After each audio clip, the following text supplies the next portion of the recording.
منشور داسې یو شفاف محیط دی چې د دوو مستوي او غیر موازي سطحو په وسیله له یو بل شفاف محیط څخه جلا سوی وي. پام اوس ورته منشور داسې یو شفاف محیط دی چې د دوو مستوي اما غیر موازي سطحو په وسیله له یو بل شفاف محیط څخه جلا سوی وي. د متوازي سطحو سره فرق دا دی چې د هغه دواړې سطحې یو له بل سره موازي وي، اما د دې دواړې سطحې یو له بل سره موازي نه دي.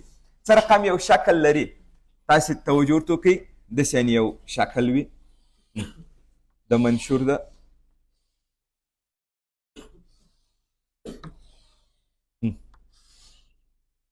دا به دا رقم رسم کو. تاسو ته اوس ښکاري چې دا څه رقم یو شکل سو. دا دی منشور. څو سطحې لري دا؟ 5. یو دا مخ سطحه سوه، یو شا طرف ته هم داسې مثلث ډوله، یو دې طرف ته چې دا مستطیلي بڼه ولري، داسې رسم کو یو څه به واضح ښکاره سي، او یو دې طرف ته چې دا کومه سطحه ده دا، او یو لاندې. تاسې داسې تصور وکئ چې دا رقم د شیشې څخه مو جوړ کړی وي په دې شکل، منځ یې خالي نه وي، یعنې دا مکمل یو شفاف محیط دی. متوجه سولئ؟ دا یوه سطحه سوه، دا یې بله سطحه. که نور پر دې سطحه باندې وارد سي، فرض وکړئ دا اوس منځ یې ډک دی او ټول یو شفاف محیط دی، که نور پر دې سطحه وارد سي او د دې سطحې څخه راووځي، بس دا منشور نه سو. همدا د هغه جسم د منشور خاصیت نه پکښې کې ښکاري، ځکه دا سطحه او دا سطحه یو له بل سره موازي دي. نو دا عیناً څه ډول کړنه کوي؟ د متوازي سطحو په څېر. نو دلته موږ تاسې څنګه کوو؟ نور پر دې سطحه واردېږي، دا داسې یو شکل سو که نه؟ نور پر دې سطحه واردېږي او د دې سطحې څخه وځي. دا دواړې سطحې څه رالې؟ یو دا سطحه یو دا سطحه انکساري، او دا سطحې یو له بل سره موازي نه دي. دلته یو زاویه جوړه کړې ده، دا زاویې ته وایي د انکسار زاویه. دا د هغه سطحو ترمنځ. دا موږ تاسې په ا ښکاره کوو هر وخت، او د دې نوم څه رالی؟ د انکسار زاویه. د انکسار زاویه، یا ورته کولی سي وایاست د منشور د راس زاویه. د راس زاویه. اوس تاسې په دې شکل کې وایاست د راس زاویه کومه زاویه راځي؟ دغه زاویه چې دلته جوړه سوه د سطحو ترمنځ که نه؟ اوس نو دغه خط، دا خط چې دلته جوړ دی، دلته دا خط درته یادوم، دا د دې خط نوم څه رالی؟ د انکسار زله. د دغه خط په مقابل کې یا د دې زاویې په مقابل کې چې کومه سطحه پرته ده دلته دا لاندې درته یادوم، دا عبارت د څه شي څخه سو؟ د منشور قاعده. دلته ورته وګورئ، دا دلته چې دا سطحه جوړه ده، دا د دې خط په مقابل کې جوړه سوه یا د دې زاویې په مقابل کې راغلې ده. د دې نوم څه رالی؟ د منشور قاعده. د منشور قاعده. د دې وروسته چې موږ تاسو منشور رسمو، یوازې دا طرف رسمو، دا صحیح ده؟ او دا زه تاسو ته رسموم، دا به څه رقم وي؟ مثلث. پر هغه سطحه باندې چې نور واردېږي، د هغه څخه اوس یوازې یو استازی د هغه زوله پاته ده، دا، او دا بل سطحه دا زوله درته راغلې. موږ تاسې د دې وروسته چې منشور رسمو په دې شکل باندې، زه یې ښه لوی رسموم چې دلته بیا زاویې درته ښکاره کوم او هغه واضح تاسو ته ښکاره سي. دا سو منشور.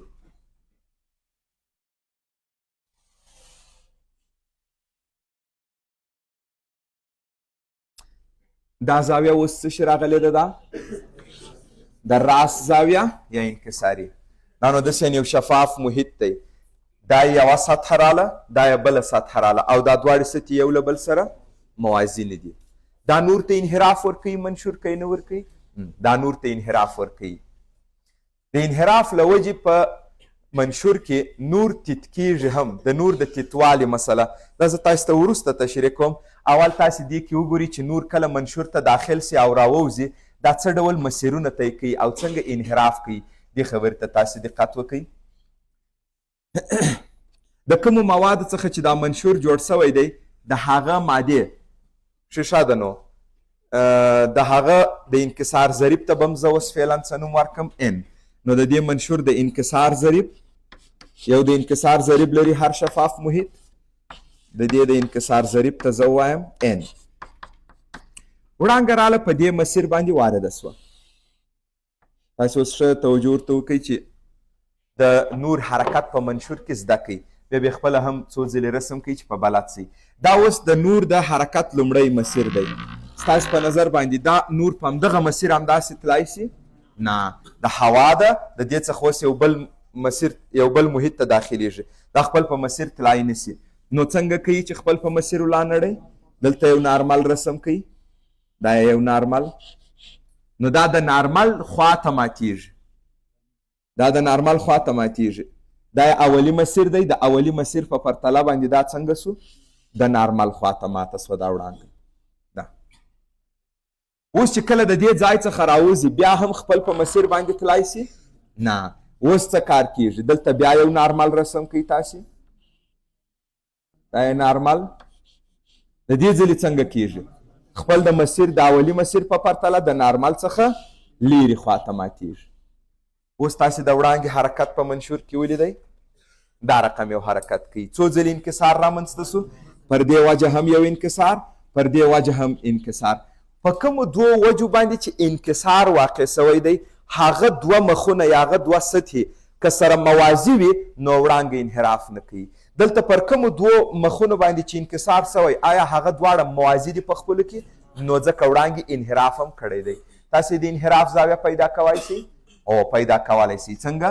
تاسې وګورئ نور په دې مسیر را روانو او په دې مسیر باندې فعلا خارج سوی. که دا دواړه مسیرونه وګورئ، دا یې اولی مسیر و د حرکت او دا یې فعلي مسیر دی. نو دلته یو زاویه جوړه سوله د انحراف زاویه، دا موږ تاسې ښکاره کوو په ډي باندې، دا ډیفلیکشن انګل سو د انحراف زاویه. دغې زاویې ته به څه ووایو د دې وروسته؟ دا وارده زاویه ده، زه دې ته ووایم آی1. د دې وروسته به د دې وارده زاویې نوم کښېږدو ورودي زاویه، په کومې زاویې باندې چې وړانګه منشور ته ننوځي. او دا هغه زاویه ده، دا د دې نوم به زه کښېږدم آی2. دا هغه زاویه ده چې نور د منشور څخه خارج سوی دی، د دې نوم به کښېږدو خروجي زاویه. دا مشخصات یې دلته لیست کوو. د انکسار ضریب ته مو څه وویل؟ n. آی1 کومه زاویه ده؟ ورودي زاویه. آی2 خروجي زاویه. ا مو یاد کړی دی چې دا عبارت د څه څخه رالی؟ د انکسار زاویه یا د راس زاویه. او ډي ته مو څه وویل؟ د انحراف زاویه. د انحراف زاویه. دا د 1 2 3 4 5 مشخصات مو تر اوسه لیدلي دي: A N I1 I2 D. موږ تاسې د دې دپاره چې دا فورمولونه اسانه شکل اختیار کړي او بیا په اسانۍ حفظ کړلی سو نو څه کار کوو؟ هغه زاویهګانې چې د منشور دننه جوړیږي هغوی ته آر وایو، چې د باندې جوړیږي هغه ته آی وایو. متوجه سولئ؟ دلته به زموږ تاسې د آی د ټولو څخه مطلب وارده زاویه آی1 وارده آی2 وارده؟ موږ وایو نه، آی1 ورودي آی2 خروجي. خو د دې دپاره چې فورمولونه اسانه شکلونه اختیار کړي هغه زاویې چې د منشور د باندې جوړې سوې ما هغوی ته آی نوم ورکئ، او هغه چې دننه جوړیږي د نارمل سره دې زاویې ته وګورئ، د دې نوم به څه شي کښېږدو؟ آر1. او دلته د نارمل سره چې کومه زاویه جوړه ده دا نارمل دی، دا یو نارمل دی، دا بل نارمل دی.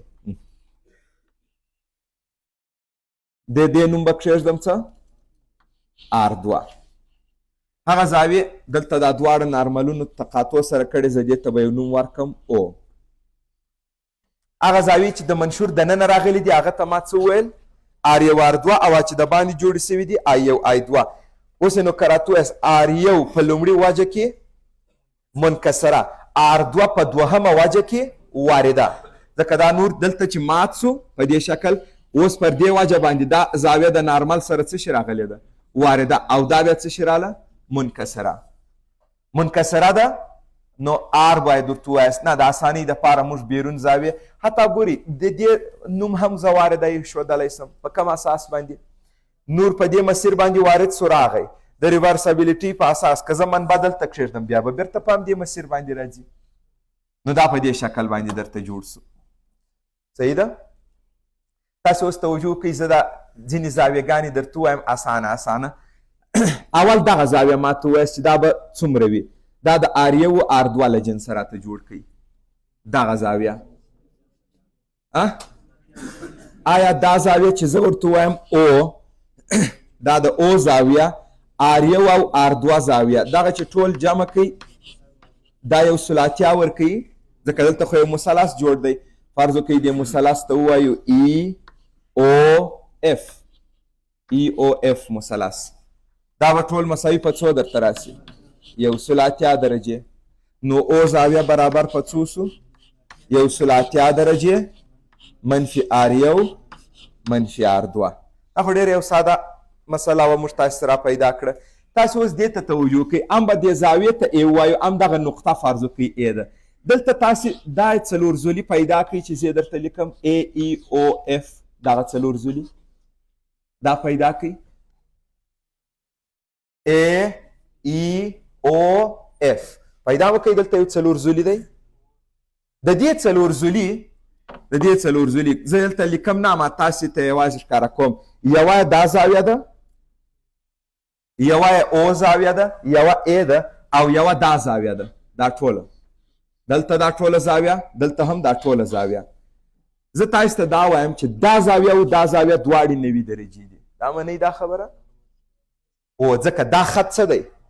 نارمل، او دا څه دی؟ سطحه. نو خو دا زاویه 90 راله. دا خط څه دی؟ نارمل، او دا سطحه نارمل پر سطح عمود. نو دا زاویه 90 درجې راله، دا زاویه 90 درجې. دغه څلور زولي چې ما تاسو ته وویل، یوه دا زاویه 90 راځي پکښې، یوه دا زاویه پکښې 90 راځي. پاته زاویه یوه ای راله، پاته زاویه بله څه راله؟ او. ومومنل دا مسله؟ اوس تاسو راته وایاست د څلور زلیګانو د زاویو مجموعه باید څو وي؟ 360. نو زه لیکم چې یوه زاویه د ای، یوه بله زاویه د او، او دا دواړې څو دي؟ 90. نو دا یو ثلاثیه درجې. دا ټول باید څو راسي؟ 360 درجې. اوس ای زاویه په خپله د او پر ځای لیکم. یو ثلاثیه منفي آر یو منفي آر دوه جمع یو ثلاثیه درجې، دا د او زاویې مقدار و، منفي آر یو منفي آر دوه جمع یو ثلاثیه درجې مساوي په 360 درجې. دا دوه دانې یو ثلاثیه 360 راځي، د دې 360 سره 0. منفي آر یو منفي آر دوه هغه طرف ته انتقال کوي، ای مساوي رالی په آر یو جمع آر دوه. دا اړیکه زموږ تاسې په کار وي. دا یو دانه فورمول په منشور کې چې موږ تاسې هر وخت ورته ضرورت لرو او دا کاروو. متوجه سولې دې فورمول ته؟ ای مساوي رالی په څه شي؟ آر یو جمع آر دوه. دا خو یوه اړیکه سوه. دلته تاسو توجه کوئ، یو بل مثلث درته ووایم. دا کم مسیر و؟ د نور اولی مسیر چې روان و. صحیح ده؟ دا کم مسیر دی؟ دا چې نور وروسته د منشور څخه په دې مسیر باندې راوتلی، او د اولی مسیر او د دوهمي مسیر ترمنځ چې کومه زاویه جوړه ده، دا عبارت د څه څخه سو؟ د انحراف زاویه. د انحراف زاویه ډېره اسانه ده، زده یې کوئ. په کم مسیر باندې چې نور روان دی، په هغه مسیر نه دی خارج سوی. په کم مسیر خارج سوی؟ په دې مسیر باندې. د اولی او د دوهمي مسیر ترمنځ چې کومه زاویه جوړه سوه، دې ته موږ تاسې څه وایو؟ د انحراف زاویه. او که دا زاویه 20 درجې وي، موږ وایو چې منشور نور ته 20 درجې انحراف ورکړی. که دا 10 درجې وي، موږ وایو 10 درجې انحراف ورکړی. خو دغه د انحراف مسله موږ تاسې په سلب یا متوازی السطوح کې نه درلوده، ځکه په هغه کې خروجي وړانګه د ورودي د مسیر سره څنګه راغلې وه؟ موازي. نو هغه کې د انحراف مسله بیخي ونه، اما دلته د انحراف مسله موجوده ده. زه غواړم دا د انحراف زاویې ته م یوه اړیکه درته جوړه کړم. څنګه؟ دغې نقطې ته زه یو نوم ورکوم جي. تاسو اوس دا مثلث پیدا کوئ، ویې ګورئ کوم مثلث درته یادوم؟ ای جی اف مثلث پیدا کوئ. دا مثلث ای جی اف مثلث، ای جی او اف مثلث پیدا سو. تاسو اوس ماته په دې مثلث کې دغه زاویه ووایه. زه دا مثلث دلته بیرون کې درته رسموم چې هلته ډېر ګډوډ جوړ نه سي. دا رقم دی چې دلته د انحراف زاویه کومه یوه ده؟ دغه زاویه انحراف ته متوجه یاست؟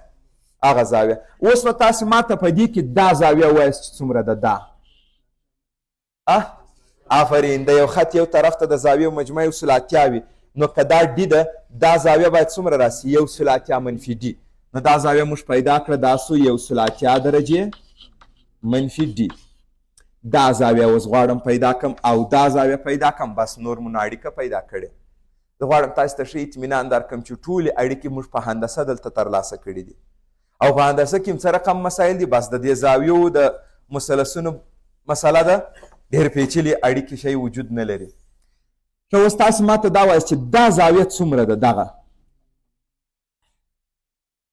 دا زاویه څومره ده آیو آیا دا زاویه چې آیو ده دغه ټوله زاویه دغومره د دې سره متقابل براس راغی که نه نو دومره چې آریو سو دا پاته آیو منفي آریو دا زاویه جوړه سوه څو آیو منفي آریو په عین شکل دلته دا زاویه څومره ده آی دوه د دې ټول سره دغه زاویه اوس متقابل براس راځي که نه دلته چې ما تاسو ته په نښه کړه دا زاویه په دې کې دومره مقدار یې څه دی آر دوه هغه پاته مقدار چې په دې مثلث کې دی زه یې غواړم هغه څه راځي چې د آی دوه څخه آر دوه منفي کوي دا زاویه درته رالی آی دوه منفي آر دوه اوس راته وایاست په دې مثلث کې د زاویو مجموعه باید څو وي یو سل اتیا نو زه ټولې زاویې جمع کوم یو سل اتیا درجې منفي ډي دا یوه زاویه سوه جمع دې ته راځم آیو منفي آر یو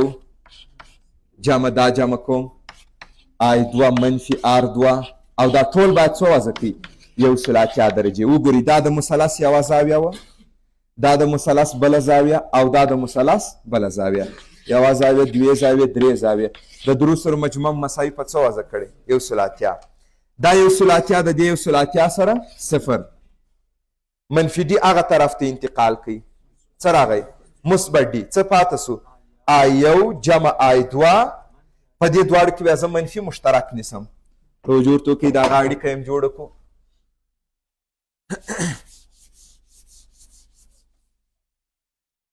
ښه ډي مو د مساواتو بل طرف ته انتقال کړی دلته څه پاته دی آی یو جمع آی دوه په منفي آر یو منفي آر دوه کې زه منفي مشترک نیسم څه پاتېږي آر یو جمع آر دوه او آر یو جمع آر دوه هم عبارت د څه څخه دی ای نو ډي مساوي رالی په آی یو جمع آی دوه منفي ای دا ډېره زیاته مهمه اړیکه ده په یاد ولرئ په یو منشور کې د انحراف زاویه کله چې زه تاسو ته هم په یوه منشور کې مطلب دا دی د راس زاویه ته نسې تغییرولی منشور خو د شیشې څخه جوړ سو هغه خو کلک جسم دی که تغییر کوي دا بل منشور دی په یو منشور کې د انحراف زاویه په څه پورې اړه لري په ورودي و خروجي پورې دا خو تغییر نه کوي یعنی که زه په دا یوه منشور کې مختلفو زاویو باندې وړانګه وارده کړم انحرافونه به څنګه راځي مختلف ځکه آی یو آی دوه په دې دواړو پورې تړاو لري او ای څه شي ده د راس زاویه ده فکر وکړئ یو منشور مو راواخیستی د راس زاویه د دېرش دا دېرش درجې نور تغییر نه کوي شفاف محیط دی د شیشې څخه جوړ دی اوس په دې باندې موږ سل واره زاویې واردې کړې وړانګې واردې کړې په مختلفو زاویو باندې په دغه هره زاویه چې موږ وړانګه وارده کړې مختلف انحرافونه رامنځته سوي دي قاموس ورته بیا وروسته زه دا هم درته وایم په هغې انحرافو کې ګورو چې تر ټولو کوچنی کم انحراف دی چې هغه ته اصغري انحراف وایو هغه هم موږ ته مهم دی پسې ګرځو دا دوې اړیکې تاسې زده کړلې دوې نو ډېرې اسانه اړیکه اوس درته ووایم هغه تاسې په خپله په اسانۍ سره را استخراجولی شئ په لومړۍ وجه باندې دې ته وګورئ پر لومړۍ وجه باندې په دې نقطه کې که د سنال قانون تطبیق کوي په دا لومړۍ وجه باندې د سنال قانون تطبیق کوي ووایاست څنګه راځي د انکسار ضریب دا هوا ده د هوا د انکسار ضریب څه راځي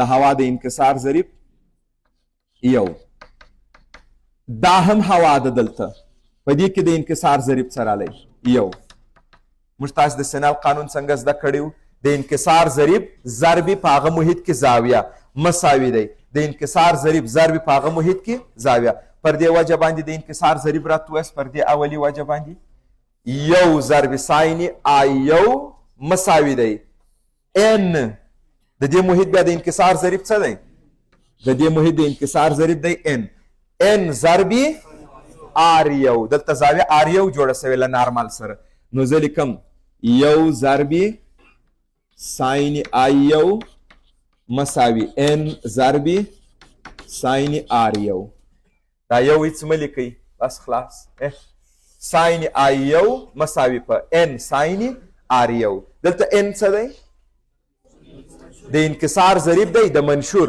د هوا نه دی د هوا خو یو هغه مو دا دی ونه لیکئ دا اړیکه سوه اوس نو تاسې ماته په دې اړیکه کې وایي څنګه یې کوئ ان ضرب ساین آر دوه دلته خو نو اوس دا زاویه وارده راغلې ده آر دوه وارده ده که نه نو دا زاویه وارده ده د دې د انکسار ضریب راواخلي ان نو دا به ولیکو ان ضرب ساین آر دوه مساوي دا محیط آی دوه او د انکسار ضریب یو ضرب ساین آی دوه دا یو چې ونه لیکئ دا څنګه جوړ سو ساین آی دوه مساوي ان ساین آر دوه ساین آی یو ان ساین آر یو ساین آی دوه ان ساین آر دوه دا څلور اړیکې سوې چې موږ تاسې په منشور کې حتمي باید په یاد ولرو دوه دانې مو د سنل د قانون څخه راواخیستل دوه دانې مو د هندسې څخه راواخیستل دا څلور فورمولونه تاسې حتما په منشور کې په یاد ولرئ ښه زه اوس راځم دغې خبرې ته تاسې دې ته توجه وکئ په منشور کې د انحراف زاویه څومره ده آی یو جمع آی دوه منفي ا دا د انحراف زاویه سوه اوس موږ تاسې څه کار کوو په دې کې منشور مو راواخیستی په مختلفو زاویو باندې مو وړانګه په منشور وارده کړه ورودي زاویه مو محاسبه کړه خروجي زاویه مو محاسبه کړه او ا مو هم درلودی متوجه یاست دا خو د منشور د راس زاویه سوه آی یو ورودي زاویه آی دوه خروجي زاویه زه اوس څه کار کوم په مختلفو حالاتو کې غواړم معلوم کړم چې د منشور د انحراف زاویه څومره ده نو ما دلته په مختلفو حالاتو کې چې دا تجربه اجرا کړه هغه مې راواخیستی دلته مې جدول کې جوړ کړئ ورودي زاویه دا مې معلومول چې څومره ده او خروجي زاویه دا مې معلومول چې څومره ده خروجي زاویه او په دې ټولو حالاتو کې مې څه شي محاسبه کوئ دي په دې فورمول ا مې وضع کوئ ورودي وضع کوم خروجي وضع کوم ګورم چې انحراف څومره دی دا کار اجرا کړی د مختلفو زاویوګانو دپاره زه تاسو ته یوازې د دې مفهوم وایم عملي میتود یې دا دی چې دا کار چې ته اجرا کوې بیا موږ تاسې د دې ټولو زاویوګانو د انحراف د زاویوګانو دپاره ګراف رسمو بیا د ګراف په وسیله باندې دا هر څه معلومو زه غواړم تاسو ته یوازې دا مفکوره درکړم چې تاسې په دې پوه سئ چې په منشور کې انحرافونه رامنځته سوه په مختلفو حالاتو کې په دې انحرافونو کې موږ وکتل چې تر ټولو کوچنی انحراف یې څو دی فرض وکړئ تجربه مو 100 ځلې اجرا کړې ده 50 درجې انحراف 1 50 نه 40 2 40 اووه دېرش دا زموږ تاسې په تجربې کې چې موږ کم ځانګړی منشور راخیستی و د دې نه کوچنی انحراف هېڅ پیدا نه سو نو تر ټولو کمترین انحراف په دې منشور کې څه وخت راغلی څو درجې دی 30 درجې دغه کوچنی ترین انحراف زما توجه نورم دې طرف ته راجذب کړله نو ما وکتئ چې دا کوچنی ترین انحراف دی غواړم وګورم هغه کومه زاویه ده 41 درجې بل منشور کې مې په 41 وارد کوي هغه بیا انحراف کم نه و په هر یو کې فرق کوئ خو یو شی دایم ماته ثابت پاته سو هغه څنګه و دا کوچنی انحراف هغه وخت واقع سوی و چې ورودي و خروجي یو له بل سره مساوي راغلي وي دا اصل مې راواخیستی او دا موږ تاسې په یادو کوو نو په منشور کې زاویه انحراف کوي که نه وړانګه انحراف کوي که نه کوي خو تر ټولو لږ انحراف به څه وخت وکړي اصغري انحراف هغه ته وایو هغه وخت به تر ټولو کم انحراف وکړي چې ورودي و خروجي یو له بل سره برابر راسي نو که په منشور کې ورودي و خروجي برابر راله پر دغه لحظه کې چې انحراف هر څومره وي هغه به کم انحراف وي کوچنی ترین انحراف نو اوس ګورې زه یو بل اړیکه جوړوم څنګه دا ډېره زیاته مهمه اړیکه ده تاسې توجه ورته وکړئ که چیرې آی یو او آی دوه یو له بل سره برابر راغله چې بیا زه به د هر یوه نوم کښېږدم آی په دغه حالت کې به انحراف مساوي په څه وي مینیمم انحراف مینیمم ډیفلیکشن به وي متوجه سولې که نه هغه وخت په منشور کې انحراف تر ټولو کم دی اصغري دی چې کله ورودي زاویه له خروجي زاویې سره څه راسي مساوي آ1 آ2 چې برابر سي آر1 آر2 هم برابر راځي. آر1 هم مساوي په څه راځي؟ آر2. د دې به هم زه نوم څه کښېږدم؟ آر. دا خو موږ تاسې 1 2 په دې خاطر ورته ویلو چې مقدارو یې فرق کوئ، چې کله مقدارونه برابر سي لازم نه دی چې ته ورته ووایه. اوس نو دا قضیه د اصغري انحراف مسله ده. نو د اصغري انحراف دپاره د منشور فورمول ته تاسې دقت وکړئ. دا څنګه یو شکل لري د اصغري انحراف دپاره؟ اصغري انحراف دا اړیکه راته ووایاست. 2i منفي a او د اصغري انحراف پر مهال باندې a بیا مساوي په څه وي؟ 2r. اوس ورته دا دواړې اړیکې څنګه شکل اختیاري؟ n ساین i1 n ساین r1. دا به څنګه راسي؟ اوس خو i1 i2 برابر دي، دا به څنګه راځي؟ ساین i n ساین r. دا اړیکه څنګه راځي؟ ساین i n ساین r. خو r1 او r2 هم مساوي سوي، i1 او i2 دا هم مساوي سوي. نو دا اړیکه په دې شکل راله، دا اړیکه دا رقم همغه څلور اړیکې درته یادوم، او هغه دوې نورې اړیکې چې د سنل په قانون وې هغو څخه یوه اړیکه جوړه سوه. ساین آی مساوي په څه رالی؟ n ساین آر. دې اړیکې ته تاسو اوس توجه وکړئ چې زه درته لږ نورم تغییر شکل ورکړم. دا د انکسار د ضریب دپاره حلوم. نو دا مساوي رالی په ساین آی پر ساین آر. ساین آی پر ساین آر. د دې ځای څخه n مساوي دی په ساین. تاسو ماته دا د آی قیمت د ډیو ای له جنسه ووایاست او د آر قیمت د ډیو ای له جنسه. د آی قیمت راته وایاست د ډیو ای له جنسه. دا دې خواته واړوئ، مثبت ای اطراف پر دوه ویشي. څه رالی؟ ډي ام جمع ای پر دوه.